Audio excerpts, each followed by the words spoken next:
Thank you.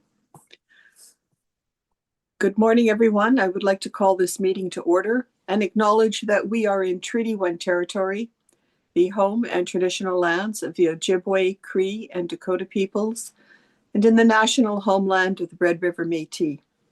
Our drinking water comes from Shoal Lake 40 First Nation in Treaty 3 territory. My name is Carrie Linklater. I am the chairperson this morning, and I am joined by Zoom by Mr. Ron Merritt and Mr. Robert Krause. Our city secretary this morning is Mrs. Crystal Harland, and our assessor is Mr. Matthew Barakas. We will be hearing applications for revision of the assessment roll in accordance with the Municipal Assessment Act. The matters for which revision is requested have been described in each application, and we will limit discussion to those matters. The statements that are made at this hearing are sworn testimony, and anyone speaking to the matters must be sworn in. Be advised that comparisons of assessments of properties are not considered evidence of market value by the Board of Revision. The Board of Revision is appointed annually by City Council and is independent of it and the City Administration. It makes its decisions on the basis of the evidence provided at this hearing and issues a written order that will be mailed to all parties as soon as possible. Please note that the board's decisions with respect to an application may be appealed to the Manitoba Municipal Board if the matter pertains to assessed value or classification, or to the Court of King's Bench if the matter pertains to the application of exemptions from taxation. Should you wish to appeal, information on how to do so will be included with the board's order. With respect to the hearing process, I will confirm the points of appeal with your property to be addressed with each applicant following the swearing in. We will then have the assessor's testimony followed by questions that the applicant may have, and then the applicant's testimony followed by questions. Each side will have an opportunity to summarize if they wish. Once all of the evidence about an application has been brought forward, the applicant may leave. The process will repeat for each item on the docket today. The session will close after all the applications have been heard, and the board will deliberate in private and make its decisions. You will receive the board's decision by registered mail as soon as possible. And as information, all public hearings are live streamed, recorded, and will be part of the public record. This morning, we will be hearing items 1 through 4 on our docket. And Mrs. Harland, if you would please affirm the assessor and the applicant's testimony. Yes, Madam Chair. Mr. Assessor, would you please state your full name? Matthew Barakas. Thank you. Do you affirm that the evidence you are about to give at this hearing is the truth, the whole truth, and nothing but the truth? Yes. Thank you. Ms. Applicant, thank you for standing. Would you please state your full name? Farah Cates. Thank you. Do you affirm that the evidence you're about to give at this hearing is the truth, the whole truth, and nothing but the truth? Yes. Thank you. Please be seated. Thank you, Mrs. Harland, and good morning, Ms. Cates, and good morning, Mr. Barakas. We are going to start at the top. First item is 1115 Molson Street, and we are looking at assessed value. Mr. Barakas, whenever you're ready. All right, thank you. File number 24-1971, roll number 04007675251115 Molson Street. It's a seniors independent living housing property. There's 3 buildings on it. Built rather recently. They were built, see here, sorry, I have the dates of each building.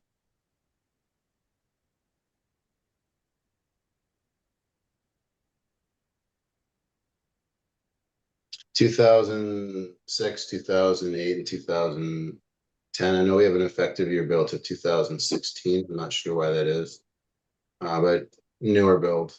286 suites, outdoor parking 222. Construction Class C masonry bearing walls, request for income information hasn't been a problem with them. On to page 3, you can see there's 286 total units. 196 of them are 1 bedroom and 90 of them are 2 bedroom. Average monthly rent is 1,176.21 by the model. It looks like we are in agreement unless anything has changed down to the net operating income. So I speed things along. I'm not going to belabor the point. So comps are found on page 4. On page 5 is the cap rate sample sales that you've all seen, I'm sure, more than a dozen times in the past months. So for them specifically, they're just meant to substantiate the cap rates that the model put out. Page 6 is our overall cap rate chart showing the ranges 20th to 80th percentile. Page 7 is the municipal excerpts.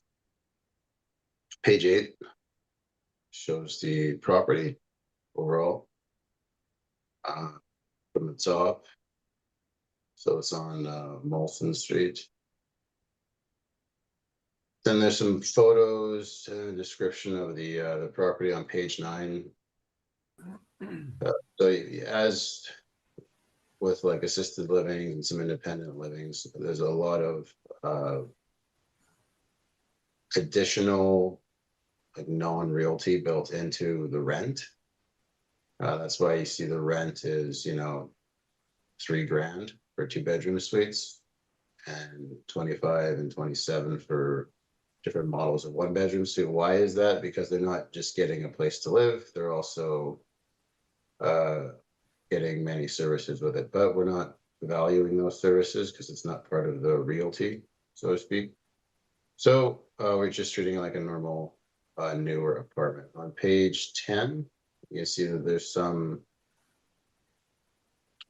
descriptions and floor plans of the suites. So in some of these assisted livings and independent livings, we find that the units are really small. This one, it looks like they're closer to being market size. So it doesn't look like size is really an issue here. And then I just on page 11, the next few pages going forward, just show some of the services that are involved. Feel free to go through them, but again, we're not including them in the realty, so they're not part of the valuation.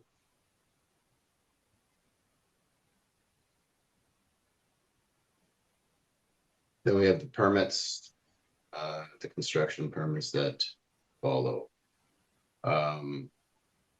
So there was an addition on page 18, permit for an addition. That was taken out in November of 2015. That would be, it's a chapel cafe addition to the existing cafe. So that's why there's a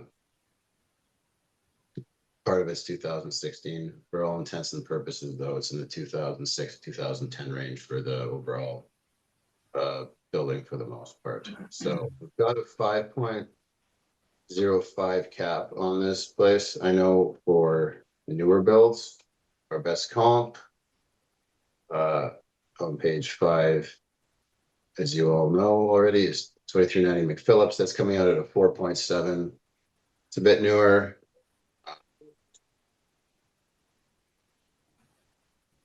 So it's a bit more it's purpose built to be a market apartment, whereas this one is an independent living that has market size suites.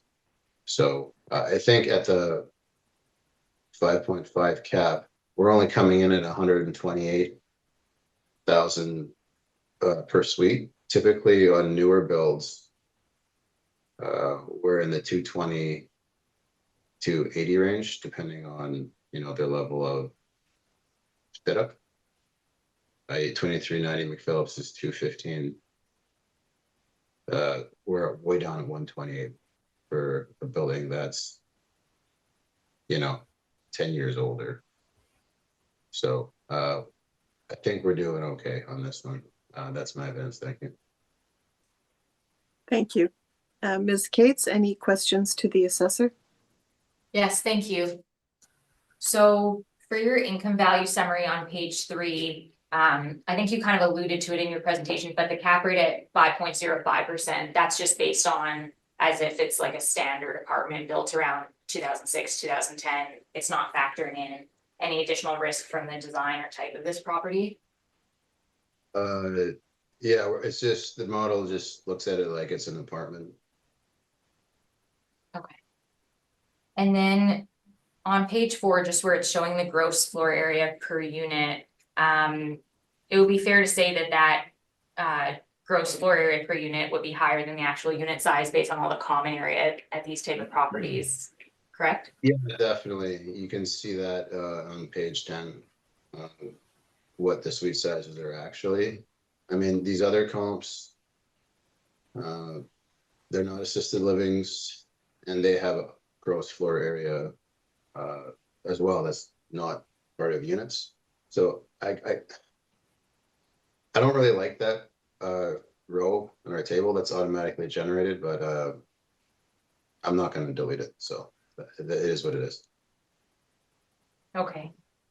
And then your sales on page 5, those would all be market apartments. None of them would be like independent living or seniors housing, correct? Yeah, because if this was purchased, it would be purchased probably as an independent living, and they'd be collecting rents between 25 and 2,500 and 3,000, because I mean it's being operated that way. They'd probably just move in and take over, but we're not able to assess it. It was established before, so we're just treating it like an apartment. Okay, and for these cap rates, you provide the final values, but not the workups or the inputs, is that correct? Yeah, I've been told I'm not allowed to put the workups in, so unfortunately my hands are tied. Okay, and then page 6 for your cap rate ranges of 4.75 to 5.45. Do you know the inputs to achieve those ranges, such as how many sales were included or the location, things like that? I don't, I'm not part of the modeling process. Okay. Thank you. That would conclude my questions. Then I'd also have some brief cap rate rebuttal when we get there. All right, thank you. Mr. Kraus, any questions? I have no questions at this time. Thank you. Thank you. And Mr. Merritt? Thank you, Madam Chairperson. Mr. Barakas, this is independent living. That's correct. Okay. So there's a difference between independent and assisted living, is there not? Well, it kind of depends on how the operation decides the title itself. This is, when you go down to page 11, it does say assisted living services, and based on the rent, and page 12, which shows the assisted living services, it's got a nurse on site visiting home care workers. It's like an assisted living. I'll just call it an independent living, but the way it's functioning more like an assisted living. So you brought up the fact that the 2-bedroom units, if anybody wants to get inside there, it's about $3,100 for a 2-bedroom and about $2,741 for a 1-bedroom, correct? Yeah, that would get you all the services as well, and we're not valuing that, so that's why. Yeah. So how do we so in those independent rental units, is the food portion in there also? Well, as I read it on page 12, it says continental breakfast each day in the dining room, and a dinner meal prepared by our own chefs served in the dining room each day. So it sounds like they're getting 2 meals a day. in there. But again, we're not valuing this. We're looking at it like, we have to look at it like it's an apartment. So we're kind of putting that all aside, just like looking at what the units would rent for.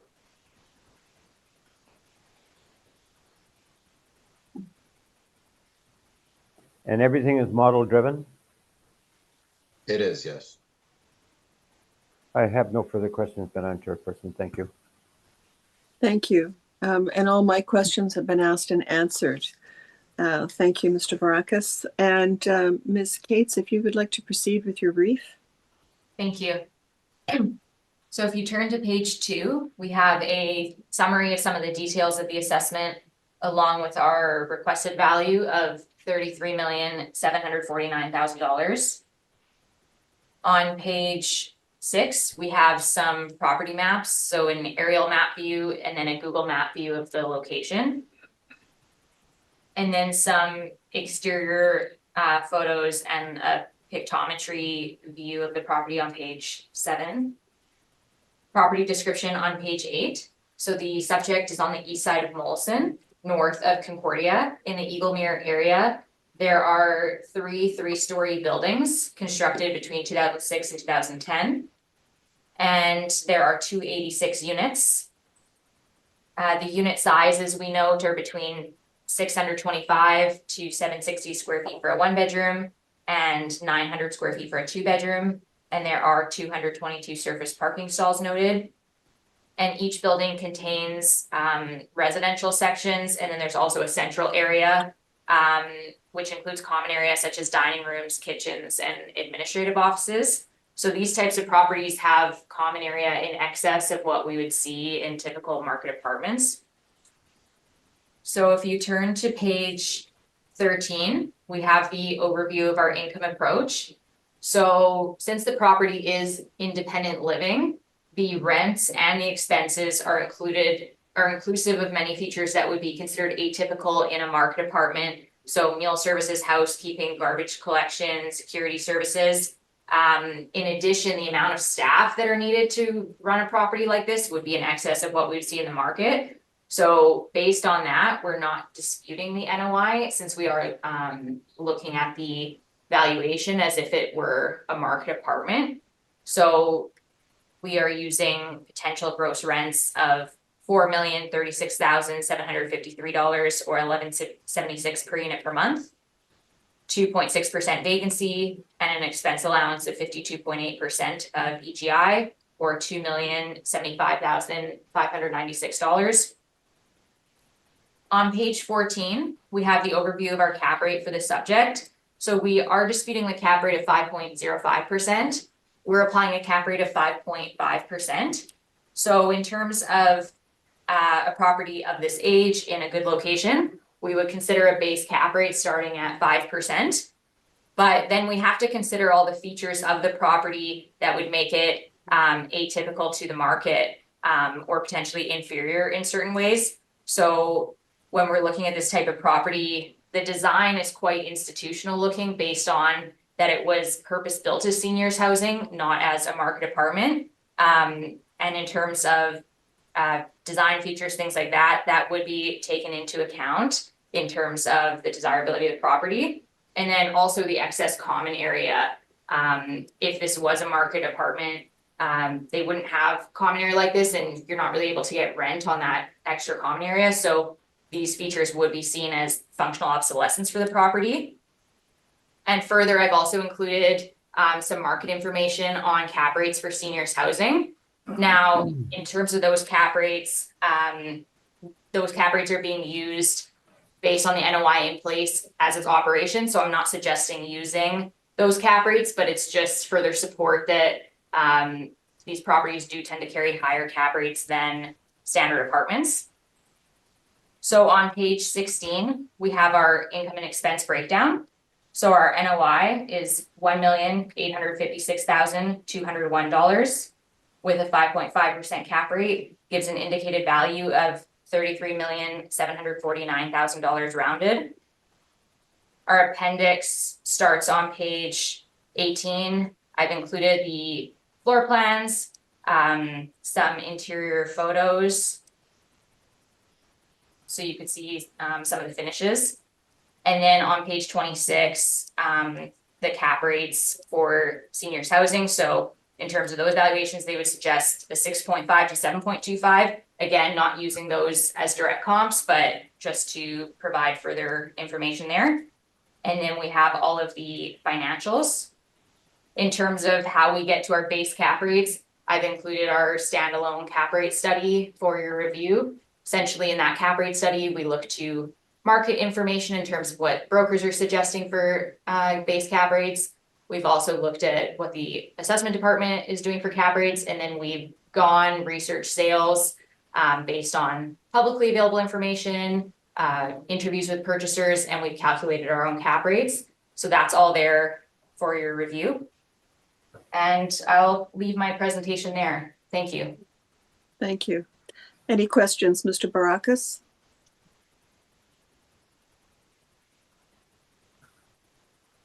I mean, I do have some rebuttal to the cap rate. Do you Yep. want that now? Or No, do you want that? we're going to just finish off with the briefs, and then I think both of you have rebuttal on the cap rate, so we'll hear that just afterwards. Okay. You know what? I think I will. Okay, sorry, on page 22 shows the interior of one of the units. To your knowledge, all of these suites, they have stoves in them. Could that be correct? They're not like kitchenettes that don't have ovens or anything? Yeah, I haven't personally visited the property, but there was nothing in our files that indicated that they didn't all have proper kitchens. Okay. Okay. I'll just do my cap rate rebuttal then because it's cap, so no further questions. Thank you. All right, fine, thank you. Mr. Merritt? Thank you, Madam. Ms. Cates, how do you put a cap rate on these type of properties that you don't have any data in regards to? I don't think these properties sell. So how do you determine a cap rate for the subject property? Yeah, and it is a challenge to do that, especially when we're looking at it as if it's market, even though it's so different from market apartments that we would typically see. So the way I've approached this is looking at our base cap rate as if it was a newer market apartment, and then making an adjustment for the risk factors. So the functional obsolescence associated with the institutional design of the property and the excess common area. That's the best that we could do. But there is support that they should have higher cap rates. If we were looking at valuing it as what it is, and we're looking at the NOI in place, then we could look to what the brokers are saying in terms of those cap rates in the level of 6.5% plus. But in terms of valuing it as market and not looking at it for its current operation, the best we could do would be a base cap rate as if it's market, and then adjustment for risk factors. Yeah, I guess in valuing these types of properties, in this particular case here, both your NOIs are exactly the same. So the only difference is the cap rate, and the city's at 5.05 and you're at 5.50. So I think we can deal with that at the time. So thank you very much. I have no further questions, Madam Chairperson. Thank you. Thank you. And Mr. Kraus? Yeah, I'm just looking through the cap rate, not the low cap rate, but I just lost it now. You had a number of examples. And but they're just regular apartments. Are they also independent or assisted living apartments that you've included here? In terms of our standalone cap rate study, those cap rates would all be market apartments. So that's like 345 Talbot, 677 Maryland. Okay.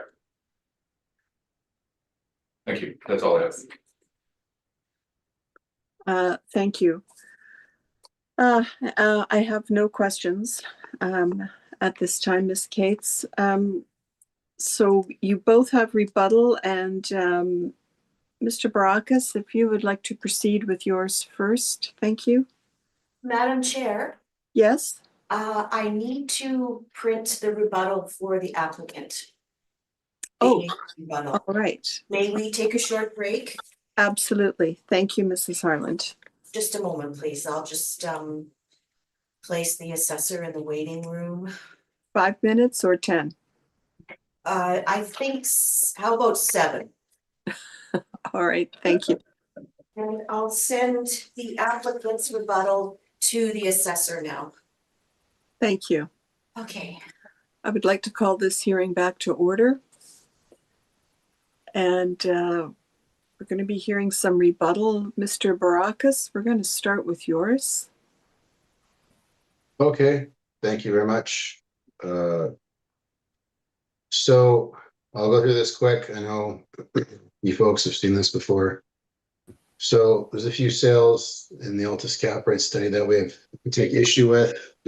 Sales 1 through 4 either only have 1 year of information or don't have any years at all. On page 2, you can see 345 Talbot only uses 1 year. Maybe they don't have access to the other years, but when I'm doing a review for potential inclusion in my table, this one doesn't make the cut. It needs 3 years. You can also see that they chose to use the rent from a sales brochure, which varies significantly from the rent collected in 2021.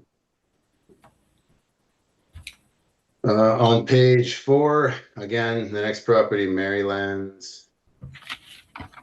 I know there was a more recent sale on this property, but at that time, for that more recent sale, there was 3 years of income and expenses that we could stabilize. So that's why I have the older sale in my study, and I don't know why they chose to put the newer sale in here, but they only have 1 year. And again, you notice, even though they said they only collected 169 in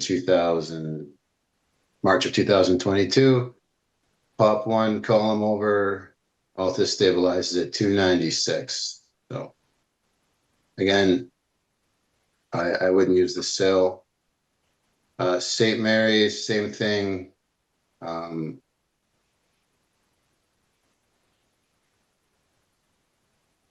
Same issue. And then Maryland, they have no information. As it pertains to this property, 2390 McPhillips would be the most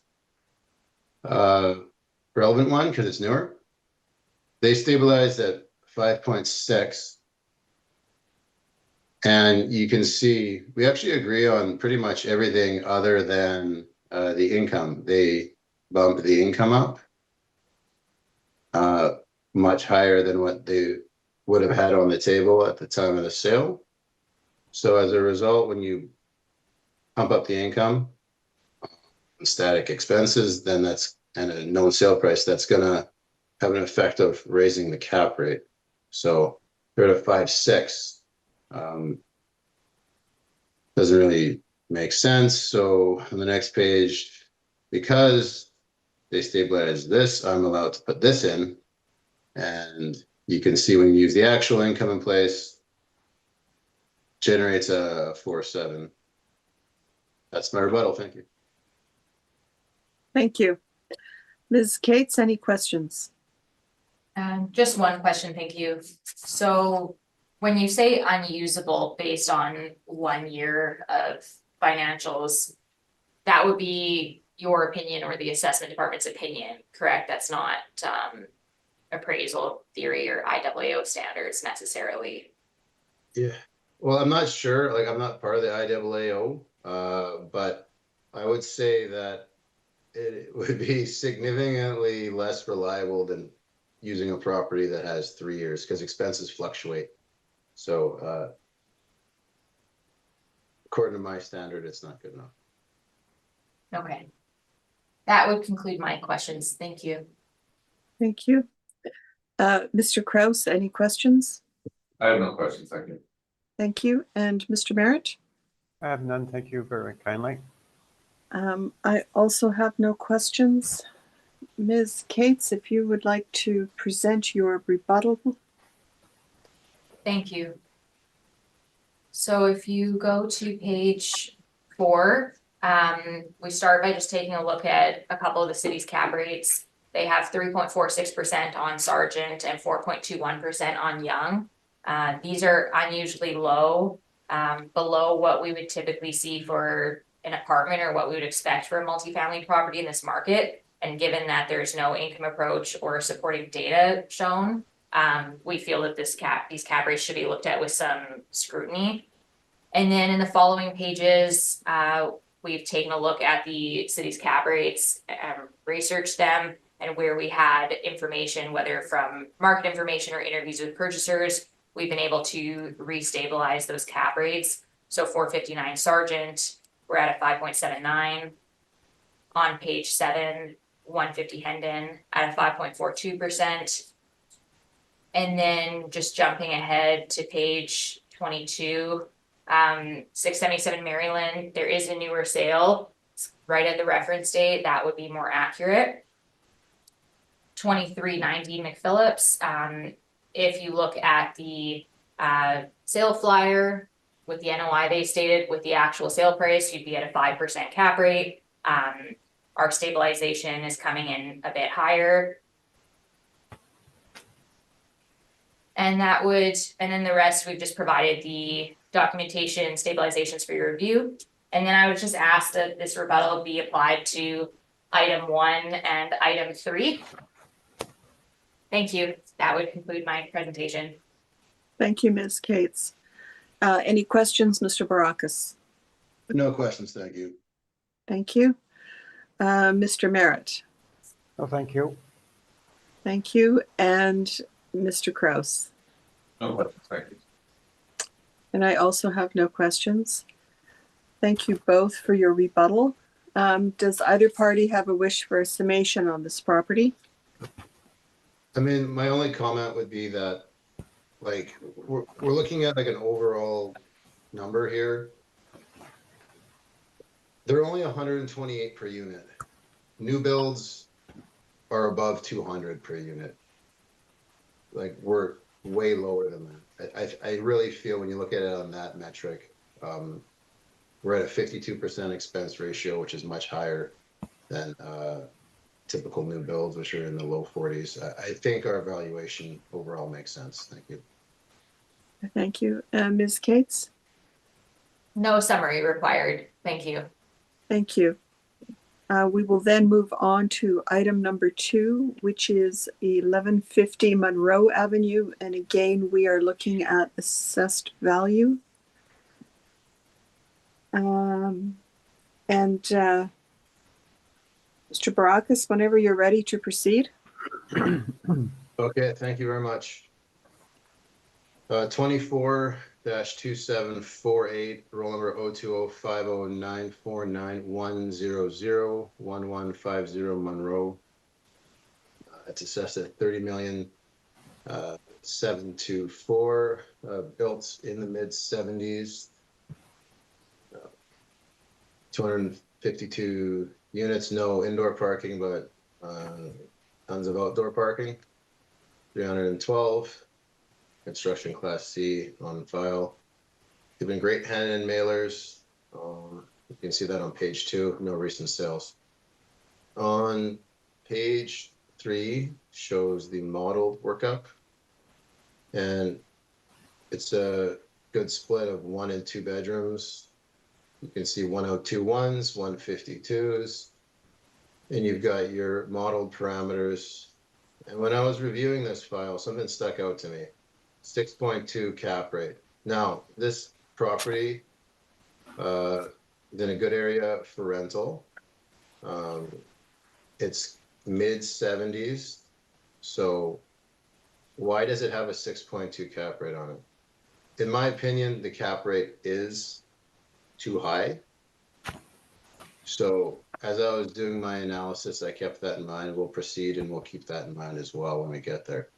Page 4 shows the rent comps. So I looked through the rent comps and I did find some that, split 1 and 2, supported the modeled rent. However, on page 5, when I was looking at the income and expense mailer on a site-specific basis, you can see that they're really, 2022, they collected 3,427,000. When you look at the model, the effective gross income is 3,502,000. So I see this and I'm like, okay, so that's a good amount. Go through the expenses, do a stabilization, choose the NOI of 1.695 on the net operating income. So the model is at 1.9. That's a big difference. But then circling back to the fact that the model gave this 6.2 cap rate for a masonry building built in the mid-70s, which it looks like when you're looking at the maintenance and repair, they've been doing over 2,000 a unit for at least the past 3 years. So when I did my overall thought process of what does this building work, I applied a 5.5 cap to it, which is more appropriate, which is what we typically see for buildings of this vintage, of this size. So in my opinion, even though the factors changed, at a 5.5 cap, which is what the model should have gave it, it shoots out an estimated property value right around the model valuation. So actually a bit higher. I'm not here asking for an increase, but I'm just asking that on this basis on page 5, that the assessment be confirmed. And now you can see our cap rate chart on page 6. Most of these buildings, though, well, smaller, their cap rates are also less as well. So I'm not sure why the model in this area gave this particular property. And you can find the pictures of it on page 9, beginning from the website. It's fine. It's not like it's doesn't appear to be damaged in any way. It looks basic, but maintained. By the looks of, they've clearly replaced the countertops. They've done some tub. Now, I'm not saying this is renovated or needs an effective age. It's just, it's clear that the owner is taking care of the building.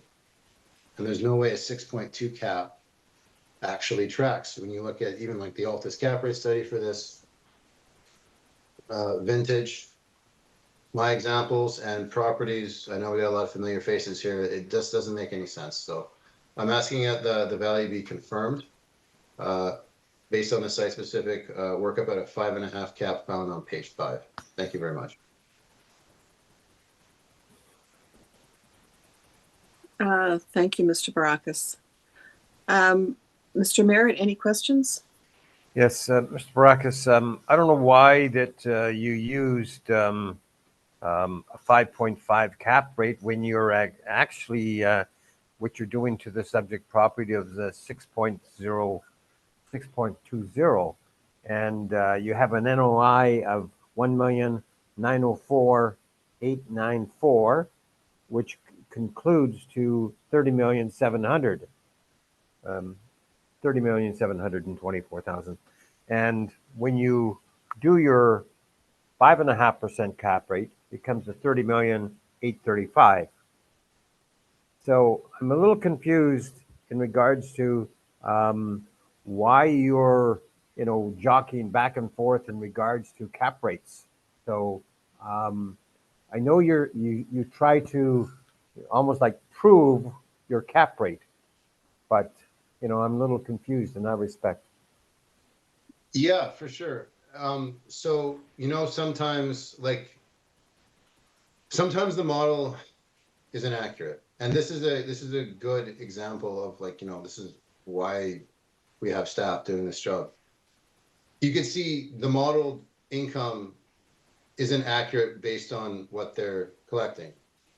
That's correct. That's just statistically a fact. When you work what they actually collected and what they actually spent, you get a net operating income that's much lower than the model, right? So that in my mind needs to be considered. It's not fair if we, ding them at 1.9 when you can see on page 5 that they haven't been anywhere near there. But also at the same point, the cap rate can be amended too, because the cap rate can be wrong as well, right? I mean, you guys make changes based on it all the True, time. true. But- But okay, but the thing is, you're still coming up and using a cap rate of 6.2, whereas if you firmly believe it should be, 5.5, Mhm. why aren't you using that figure? And the big question is, you have an NOI with a 5.5% cap rate. You have an NOI of 1,695,915. So I'm not sure where you get that figure from, because it differs from your NOI that you're actually using. So Well, no, I'm using the workup on page 5 now. The workup on page okay, 3, I like that NOI is not right. So when I stabilized it, it came out to 1.695. Now, a building built in the mid 70s, I know we got a lot of familiar faces around here, but when we have properties that are above 6, like typically they're older, they're in poor areas. So what I'm saying is the NOI is wrong and the cap rate is wrong. So I'm doing my own site-specific analysis on it. So what I don't want the board to have in their mind is it's only one-way traffic, where the cap rate only goes up and the NOI only goes down. Because that's not what we're doing here. We can't think in that fixed manner. Sometimes the model is wrong and sometimes the cap rate is too high. And in this instance, the NOI is too high, but the cap rate's too high just the same. well, you're opening up a can of worms, so we'll just leave it right there. Yeah, I'm not sure if you have any worms you want to throw at me, like I will gladly explain them. Because I know we've been doing this a while. It just like 6.2 for a mid 70s, that makes no sense. I'm not asking for an increase. Okay, I thank you, Mr. Brackus. Yeah. Thank you, Madam Chairperson. Thank you. Thank you. Any questions, Mr. Kraus? No, I'm good, thank you. All right. So just to be clear then, you want us to use your figures on page 5, correct? My figure is on page 5. The value I worked up was 30,834,000. It's close. I'm not asking for an increase from the 30,724,000, but I'm just showing how, in my opinion, I think the formula to get to pretty much the same place ought to have been different. Page 5 is the actual formula. Okay. And so page 3 then on your brief is model driven. That's the model, yeah. Okay. But you're saying the model is incorrect. In this instance, yes. Okay. And you didn't have a chance to inspect this property? I haven't had time to inspect any properties in the past few months. Right. Okay. Just because you had made the statement, you feel the property's being looked after, or there's been some renovation. So I was just wondering if you had actually inspected the property.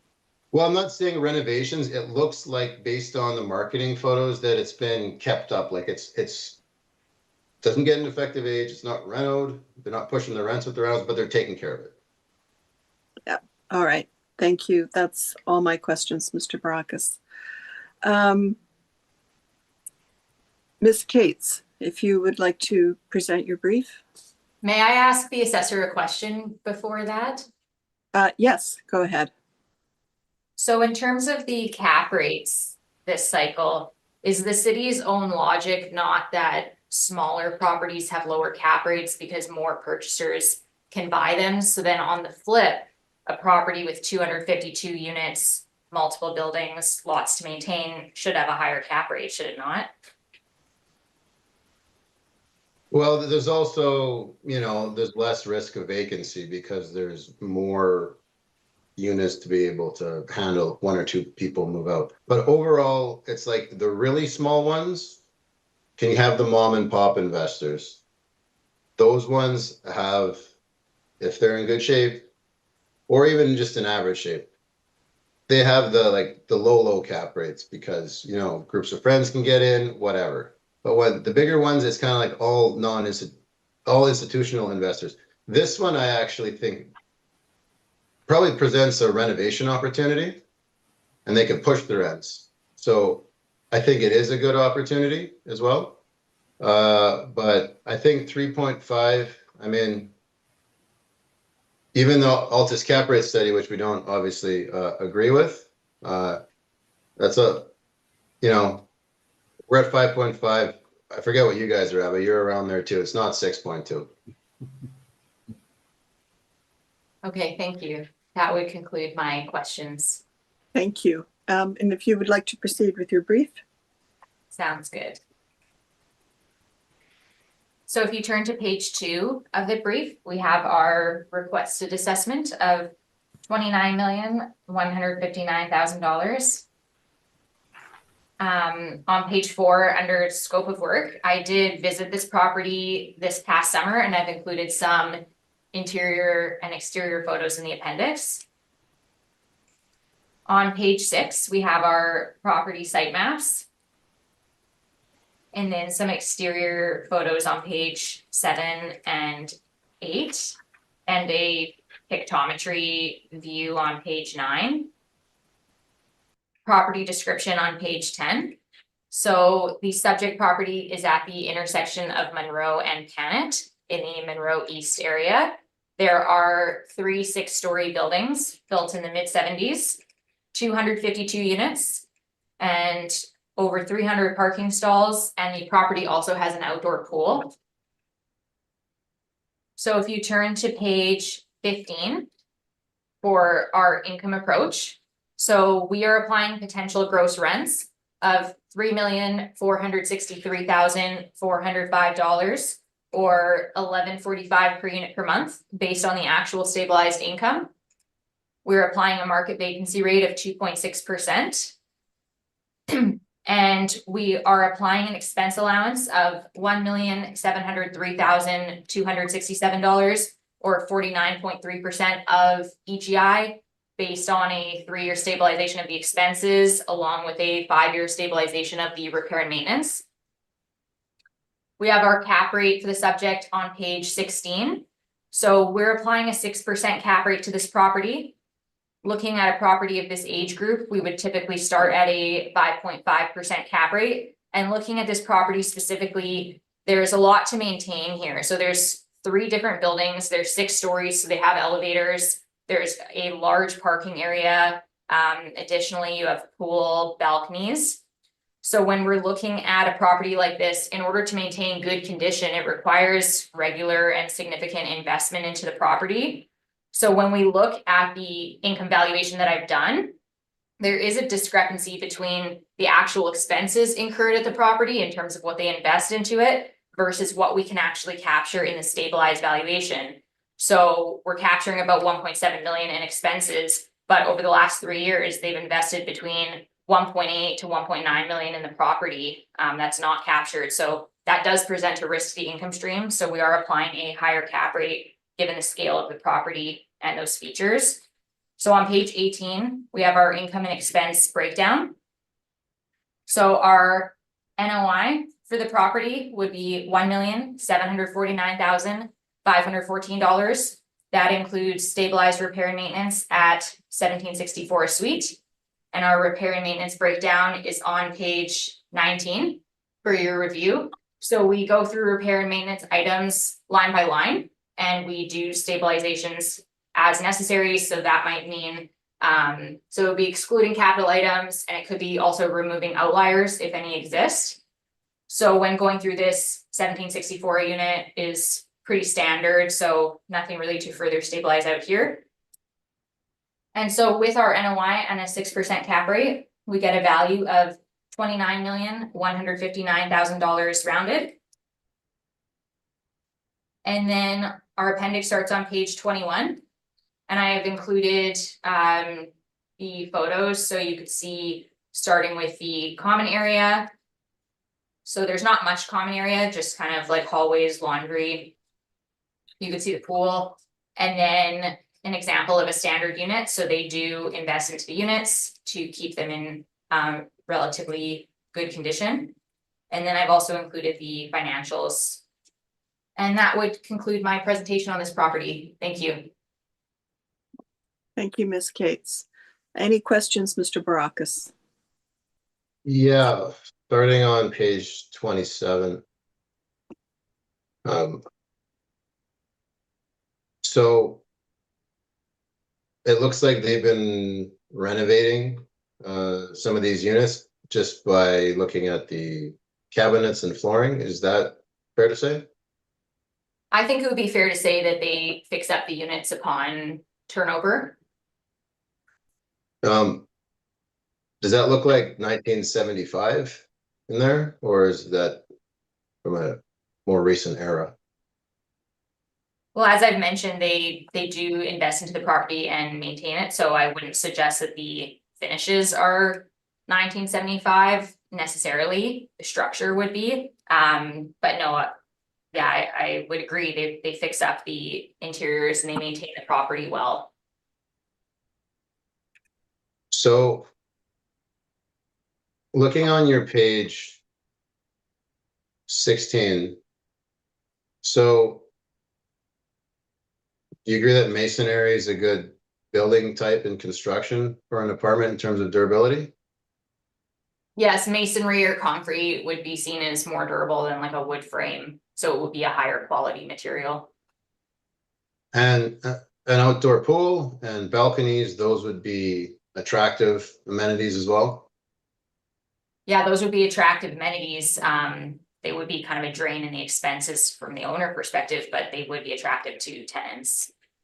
Okay, and it's in good condition, it looks like, and there's ample parking for the tenants. That's fair to say? Yeah, I would agree with both of those statements. So how did you quantify a 0.5 point cap increase from 5.5 then to 6%? So when we're looking at the cap rate, what it's really measuring is the risk to achieving the income stream in place. So in terms of those factors, like when you're looking at, I mean, obvious adjustments for cap rates could be in terms of location and condition, but the factors only matter so much as they're affecting the income stream. So, I mean, we're using a stabilized NOI of 1.7 million roughly, but the actual NOI that they're getting is between 1.3, 1.5 million. So they're not actually getting 1.7 million NOI. So someone purchasing this property would have to realize that they're investing more into the property than what's able to be captured here. They're not actually getting this NOI. That presents a risk to the income stream. That justifies an adjustment to the cap rate. And that is on page 19, you remove the capital expenditures and waste and snow. And that's how you got to the 1764 on the R&M. Am I reading that correctly? Yes, we remove any type of extraordinary repairs or other capital like roof, hot water tank, things like that. So yeah, the 1764 is just like repair and maintenance items as we classify them. Yeah, okay. So then those capital expenditures, they still like they add value to the property in terms of the condition. Would that be fair to say? Yeah, if you're looking at a property from the 70s or 80s, you'd need to invest into like capital items to keep it sound, like you would need to invest into the roof, other building systems. Okay, so Right. Yeah, so how did you land on a half a point? Like just to quantify? Like, why not a quarter point or 0.3 or 0.1? Is it just you guys moving those increments? Is that what Altus does? Yeah, I mean, there's always gonna be a degree of subjectivity to the cap rates. Typically as a practice, we typically would go by 0.25 increments, so we're probably not gonna apply something like, 5.9% or whatnot. So there is a degree of subjectivity. For this one, I've just done it consistent with how I've done the same owner's properties, on other dockets in the past, which is half a point. Okay, and then just not to ask you too many questions here, but I have strong feelings about this one. The vacancy on the property. It's been a good performer, performing at market vacancy levels. Would you agree with that? Yeah, looking at 2020 to 2022, they're at about 2.3 to 3.1%, so no issues with the vacancy. Okay, and then fixing up the suites, they would be renovating probably on turnover in order to maintain that vacancy rate. Would that be a fair assumption? Yes, any renovations to the units would have to be done on turnover. Okay, like they're not kicking people out. So, No. is this a practice? Because our physical reference states January 1st, 2025. Is this a practice that's continued, I guess, to the current day? Like beyond the financial reference date, but prior to the physical reference date? Like they're still fixing the place up when people leave, right? I would assume so. Okay, so then we'd probably agree that the potential rent that the physical would get January 1st, 2025 would encompass more renovated suites than shown in the rent back in 2022. Would that be a fair statement? I would agree that the rent might be a little higher, but when I'm looking on my page 18, the rent from 2020 to 2022, it's increasing a little bit each year. But with a property with 252 units, low vacancy, they're not having that many people move out each year to renovate units. They're maybe renovating a handful. So yes, it'll increase the rent a little bit, but I don't agree that it's going to increase the rent by anything substantial, just based on the trend from 20 through 22.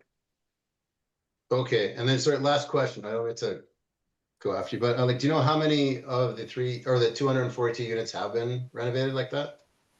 I don't have an exact number, but when I did go to visit the property, I asked to see what like typical units of the property may look like. And and so we went to see like from the pictures on page 27. So I'm not exactly sure in like exact numbers. But I think it would be a good chunk. Okay, those are my questions. Thank you. Thank you. And Mr. Kraus? No, I'm good for questions right now. Thank you. And Mr. Merritt? I have none, Madam Chairperson. Thank you. Okay. I just have a couple.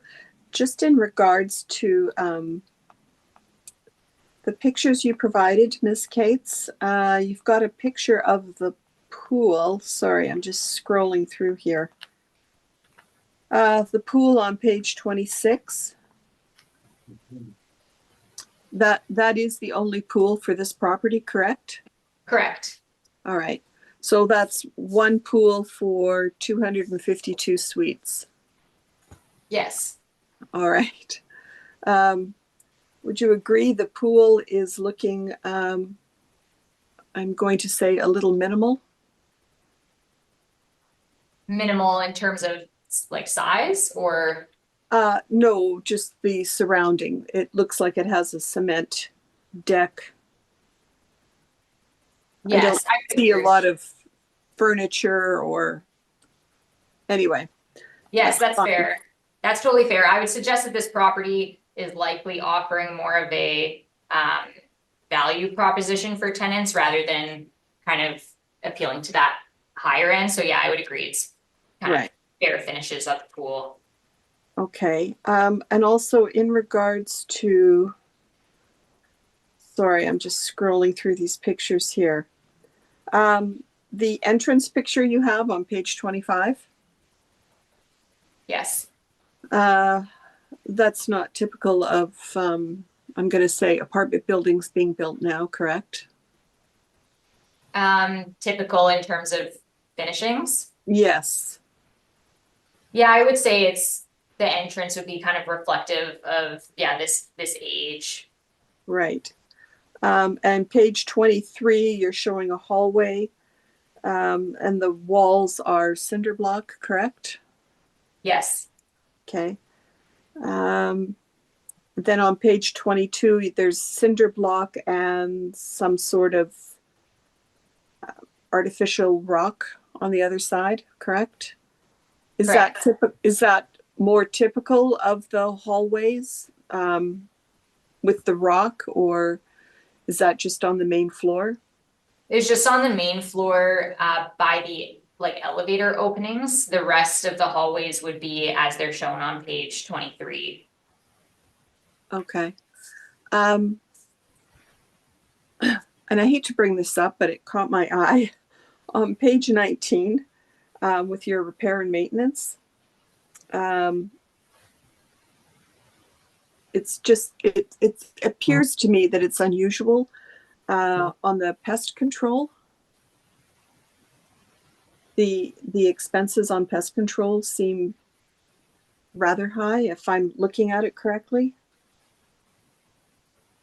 Well, when I was looking at, like, I think, like in terms of just the pure dollar amounts under 2018 to 2022, I can see how it appears that way. But when I'm looking at the amount per suite, $72, it didn't really look out of line to me. But again, some of these stabilizations can have their own subjectivity to them. So, different eyes see Yeah. different things. Okay, it just caught my eye and I was just curious. All right, thank you. That's all my questions. Does either party have a summation? Yeah, just a quick summary. Looks like the property's in good condition. It's got low vacancy. It's good construction type. Fairly noise proof. More noise proof than a wood frame apartment. There's no way a 6.2 cap rate or a 6 cap should be correct. It should be 5.5. 121 per unit. I just want the panel not to only think that the cap can only go up. That's not right. That's my summation. Thank you, Mr. Baracus. And Ms. Cates? I'll just summarize by saying we're doing a site-specific approach based on the income approach. We're not doing direct comparison. So in terms of looking at everything on a per suite basis, it's not really relevant to this property or the others. It's the income approach, and I'll leave it there. Thank you. Thank you both. We will move on to item number 3, which is 25 Ivy Bridge Gate. And I understand there is a recommendation on this property, Mr. Baracus?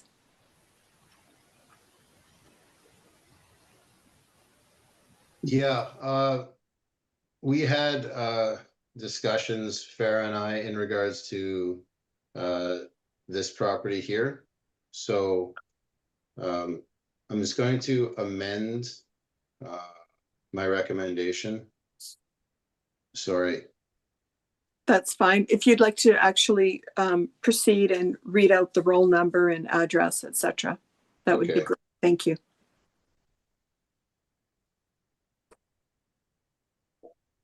File 24-2121, roll number 04, 0072546 85 Ivy Bridge Gate.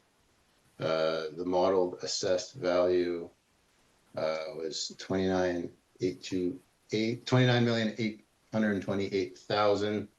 It's built in 2016.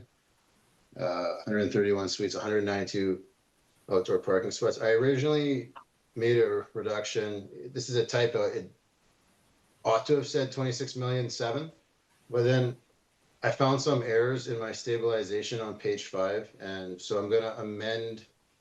Basically, I'm not gonna dispute the stabilization that Altus did on a net operating income basis, and I let Farah know about this ahead of time. So I'm gonna use the applicant's net operating income of 1,419,598. And then, but I will, it's a newer build, I'm gonna use the 4.85 cap, so that generates a reduction to 29,270. So I'll just pause there and then keep going. Okay, sorry, so you're not then using the your original recommendation of 23,701,000?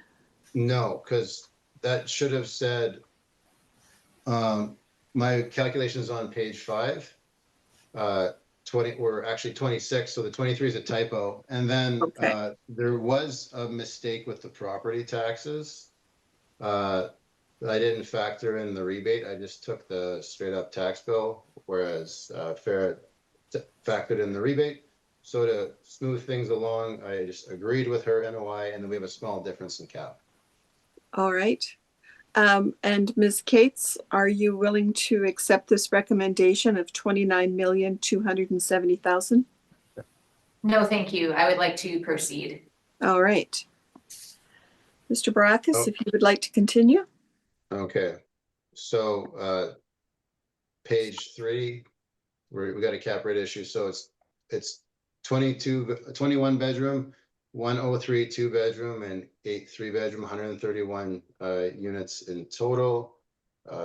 We agree now on the NOI of 1419, which is a bit lower than the modeled cap here. So cap 4.85. Again, 2390 McPhillips calculate to a 4.7. So we're at 4.85. There's a construction permit on page 20, and there's some pictures beginning on page 10. You can see modern finishings, typical, nothing luxury, but typical for a new build. Overall, the new, let me calculate this quick for you. Price per unit, 223,435. So in our mind, it's right where it should be. That's my evidence. Thank you. I thank you. Ms. Cates, any questions? No questions, thank you. Thank you. And Mr. Kraus? Could you just repeat the unit price again? Was it 294 per unit? Sorry, can you say that again? I gotta turn my volume up here for you. Sorry, what the your revised unit price, was it 294,000 per? Oh, no, per unit, it's 223,435 per unit. 223, okay, thank you. Yeah. Those are all my questions, thank you. Thank you. And Mr. Merritt? Yeah, Mr. Baracus, can you repeat the figure? I think you said that you agree with the NOI of the applicant, which is 1,419,598, and you're capping it at 4.85. That that is correct. Yes. Okay, and you have a value of 29,270. Yes, that's correct. Okay, I thank you. That's all the questions I have. Thank you. Thank you. So, Mr. Baracus, did you inspect this property? Like I No, said you said- before, I Right, haven't sorry. Sorry, you did say that. Then I have no questions. Ms. Cates, whenever you would like to begin. Thank you. So if you turn to page 2, we have our requested assessment of $28,392,000. On page 6, we have the property site maps and then some exterior photos on page 7. property description on page 8. So the property is at the intersection of Ivy Bridge and Pegwis Street in the Pegwis area. It is 4 stories, built in 2016, 131 units and 172 parking stalls. On page 13, we have the overview of our income approach. On page 14, we have our cap rate for the subject property. We're using a cap rate of 5%.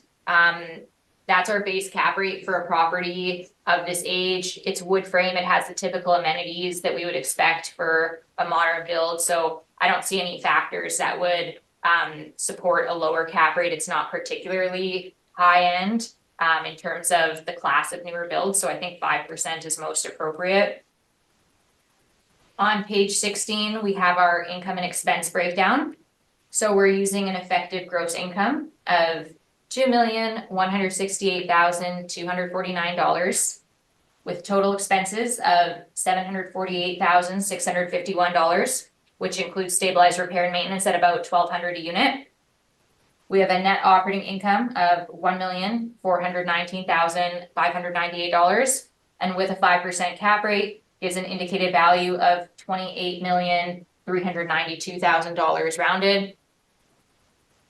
Our appendix starts on page 19, and I've included some marketing photos that I found on the website, as well as the financials that we've looked at. And that would conclude my presentation on this property. Thank you. I thank you. Mr. Barakas, any questions? No questions, thank you. And Mr. Merritt, I have no questions. Thank you, madam. thank you. And Mr. Kraus. No questions, thank you. And I also have no questions. Does either party have a wish for a summation? No, thank you. I'm good as well. Thank you. All right, thank you. That concludes that property, and we are moving on. Oh, actually, panel, does anyone need a break at this point? Or is everyone all right to continue to our last property? I'm okay. I'm fine, thank you. All right, Mr. Kraus? I'm fine, thank you. All right, we'll proceed to our last item, which is number 4 on our docket, 415 Edison Avenue. And again, we are looking at assessed value. Mr. Barakas, whenever you're ready to proceed. Yeah, for sure. File number 24-3088, roll number 0400033800, 415 Edison.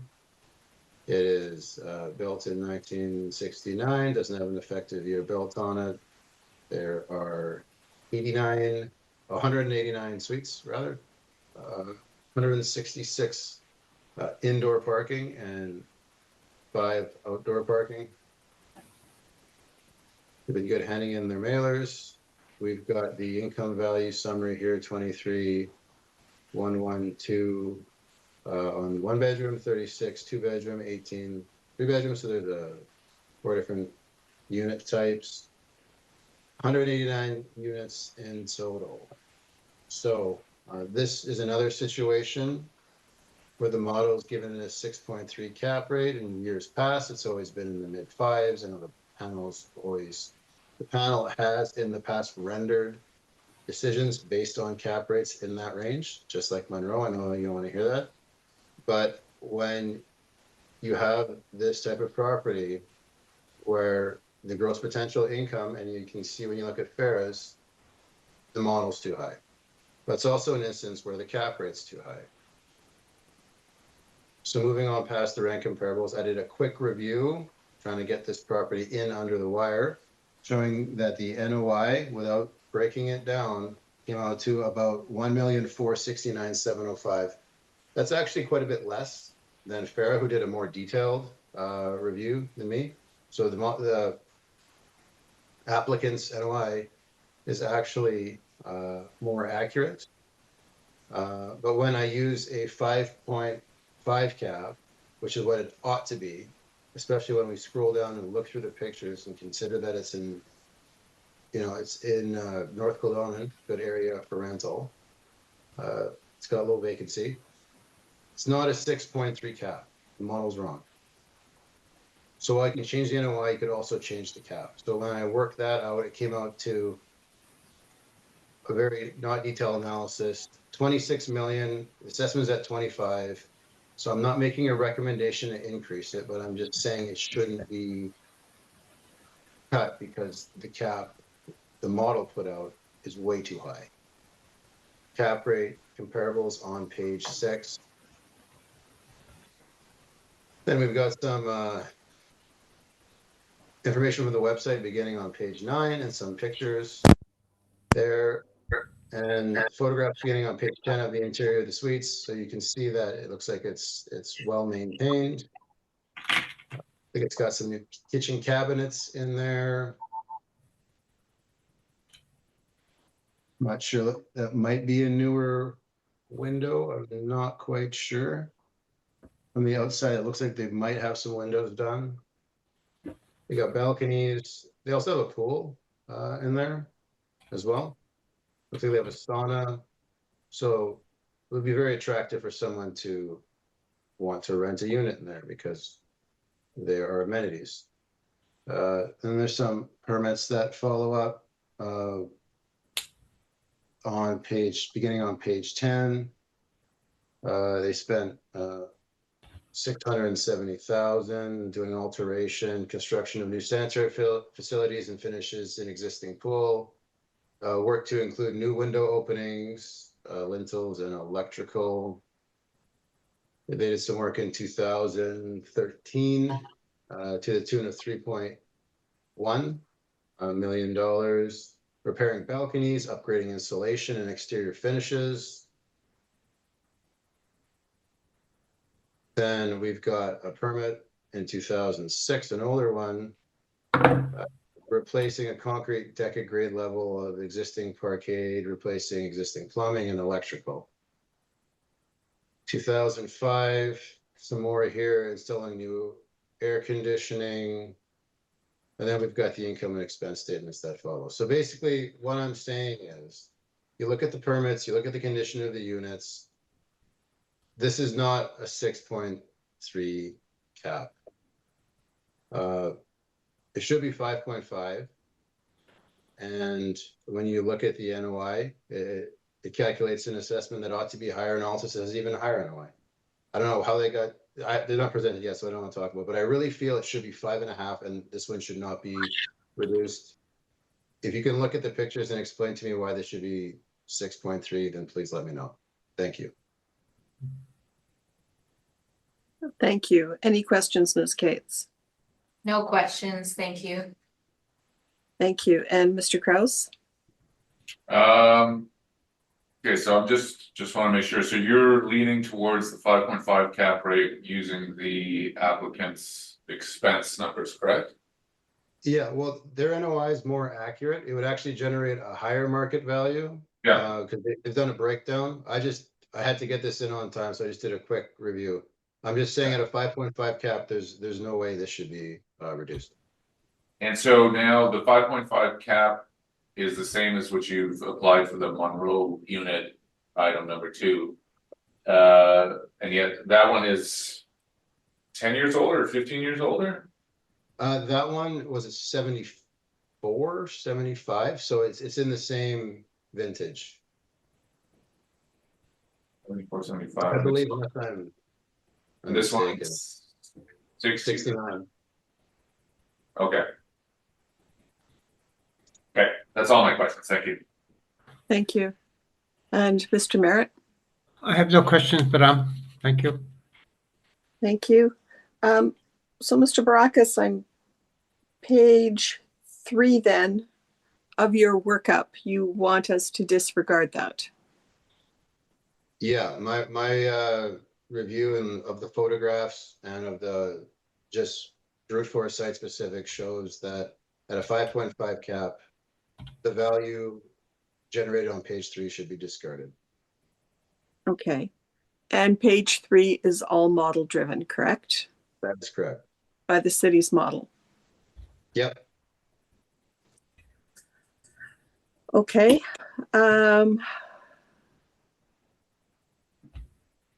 All right, that's all my questions. Ms. Cates, if you would like to proceed with your brief. Thank you. So on page 2, we have our requested assessment of $24,458,000.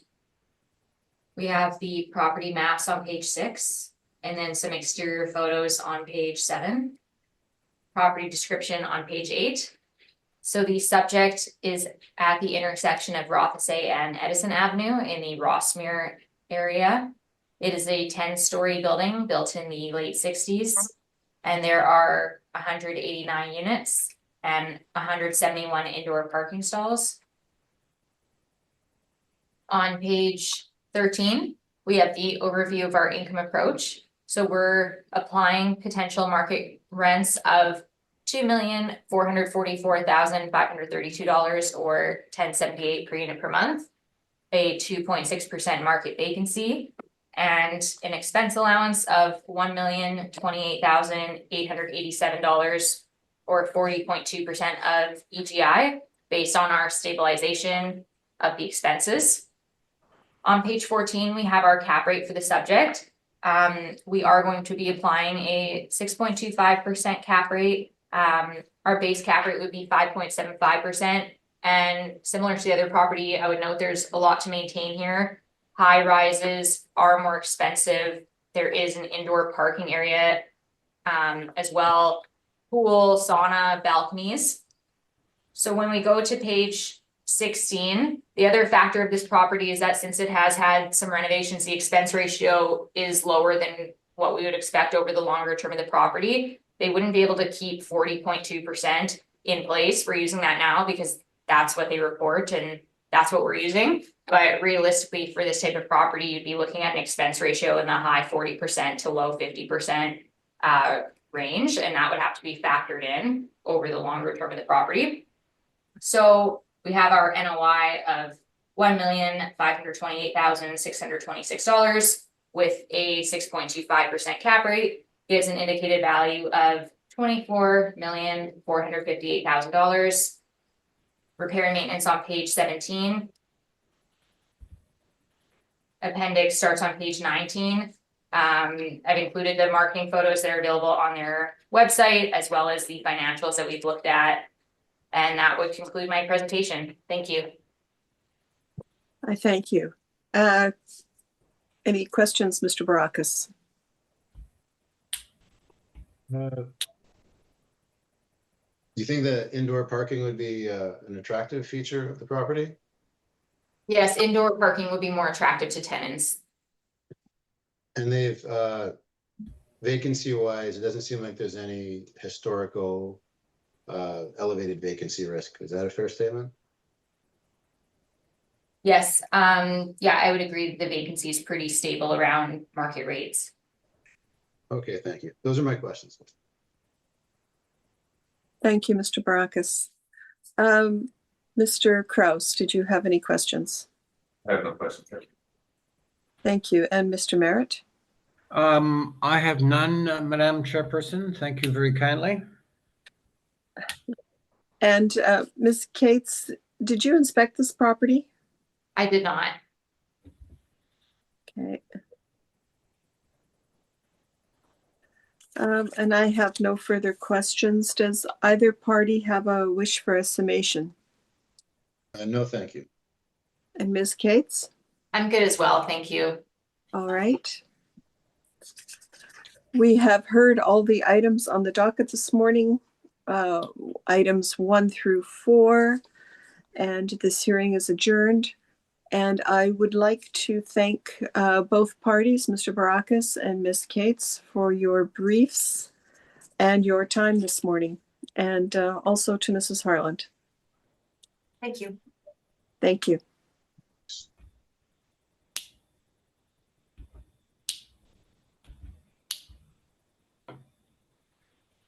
Right, Madam Chair, I'll take us offline. Thank you. Just a minute, please.